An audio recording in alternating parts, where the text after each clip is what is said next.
Le Graal serait de remplir ce mur des médailles des champions français des JO 2024. Elle trônerait alors à côté des 3 de la niçoise Camille Muffat, décrochée en 2012. Évidemment, les athlètes qui sont médaillés et ceux qui sont multiples médaillés et qui ont eu de nombreux titres nous intéressent.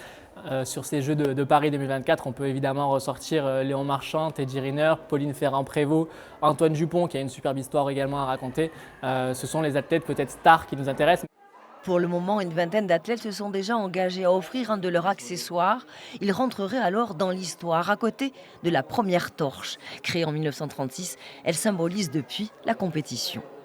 On voit qu'au fur et à mesure du temps, les designers, les pays organisateurs prennent de plus en plus de poids, de pouvoir et de liberté avec ces objets pour devenir de plus en plus iconiques. Ce sont des objets témoins maintenant et très symboliques de chaque Olympiade. Quant à celle des JO 2024, elle trône fièrement à l'entrée du musée.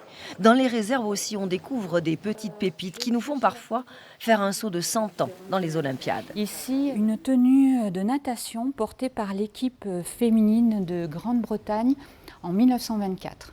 Et en face, la combinaison d'Alice Modolo qui a porté la flamme olympique sous l'eau à Villefranche-sur-Mer cet été. La collection du musée est l'une des plus riches de France. Elle compte plus de 45 000 objets liés à l'histoire du sport de l'Antiquité à nos jours.